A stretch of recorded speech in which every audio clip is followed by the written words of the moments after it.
ကဲ Manchester United မှာတော့လေအခုလောအဖြစ်ပြက်ဒီကတော်တော်လေးကိုများနေပါတယ်။ကွင်းထဲမှာရောကွင်းပြင်မှာရောအရေးကြီးတဲ့အဖြစ်ပြက်ဒီစက်တိုက်ဆိုလို့ဖြစ်နေရပါ။ဒီနေ့မှာတော့ United ရဲ့လက်ရှိအခြေအနေကိုတစ်ချက်လောက်အသေးစိတ်ကြည့်လိုက်ကြရအောင် ဒီစကားကိုကြည့်တာနဲ့တင်လက်ရှိအခြေအနေကဘယ်လောက်တော့တင်းမာနေလဲဆိုတာအထင်သားပဲကလပ်တစ်ခုလုံးဖီအားတွေအောက်ရောက်နေတယ်ဆိုတာကတော့ဟုတ်တယ်ရှင်းရှင်းလင်းလင်းမြင်တာနေပါပဲ ကဲဒီနေ့မှာတော့အဓိကအကြောင်းအရာ၅ခုကိုကြည့်သွားကြမယ်။ကွင်းထဲကပြည်ထနာတွေကနေစပြီးအနာဂတ်ရဲ့မျောလင့်ချက်တွေအစုံတစ်ခုချင်းစီကိုလိုက်ကြည့်သွားကြတာပေါ့ ကဲပထမဆုံးအကြောင်းအရာကိုစလိုက်ရအောင်ဘုံမန်စ်နဲ့ပွဲအဲ့ဒီပွဲကအဖြစ်ဖြစ်တယ်ပေါ့အဲ့ဒါဒီကအသင်းရဲ့ခြေစွမ်းအပေါ်မှာအားလုံးရဲ့စိတ်ဖြစ်မှုကိုပို့ပြီးတော့တောင်စိုးသွားစေခဲ့တယ်လို့ပြောရမှာပဲ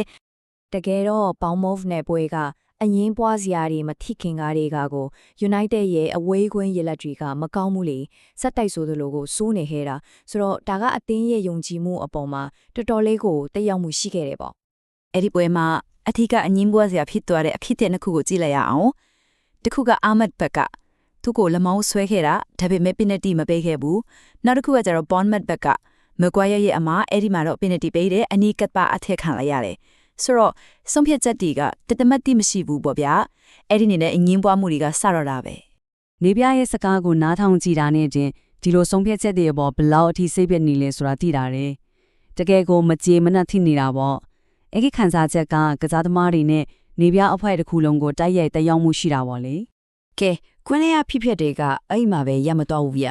ကလပ်သင်းဘက်ကဒီကိစ္စကိုဒီတိုင်းမချဘူးတရားဝင်ကိုတိုင်ကြားတဲ့အထိဖတ်လာခဲ့တယ် ဒီမှာကြည့်လိုက်ရင် United ကတိုင်းအဖွဲ့ကိုတိုင်ကြားတဲ့အခါဘေးအချက်တွေကိုတိတိကျကျထောက်ပြခဲ့လဲဆိုတာတွေ့ရပါမယ်။ဘောမော့ပွဲကျင်မဟုတ်ဘူးเนาะအရင်ပွဲတွေကသူတို့နစ်နာခဲ့တယ်လို့ထင်တဲ့ဆုံးဖြတ်ချက်တွေကိုပါတခါတည်းစုပြီးတိုင်ကြားခဲ့တာ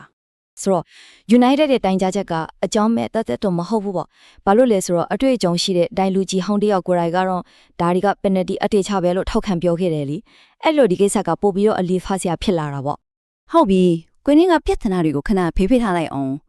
အခုကွင်းမီပါကကိစ္စတစ်ခုကိုကြည့်ရအောင်ဒါကတော့အသင်းအတွက်ငွေအေးကြီးအရာအများကြီးအကျိုးရှိလာနိုင်တဲ့အကြောင်းအရာတစ်ခုပဲ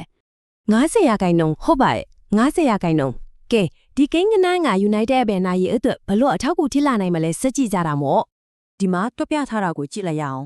Greenwood ကိုတာပေါင်တန်း60နဲ့ရောင်းထက်သွားတယ်ဆိုပါတော့အဲ့ဒီကလာမဲ့အမျက်ငွေရဲ့ထက်ဝက်ဆိုတော့ကပေါင်16.6တန်းလောက်ကို United ကပြင်ရမှာဒါကအသင်းရဲ့အပြောင်းရွှေ့ပတ်ကျက်အတော့တကယ်ကိုအားတဆငွေပမာဏတစ်ခုပဲ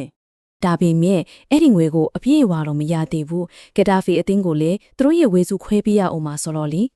ကဲနောက်တစ်ခုအနာဂတ်အခက်အရေးကြီးတဲ့ຫນွေရပြီးအပြောင်းရွှေ့ဈေးကွက်ဘက်ကိုတစ်ချစ်လောက်ရွှေ့ကြည့်လိုက်ကြရအောင်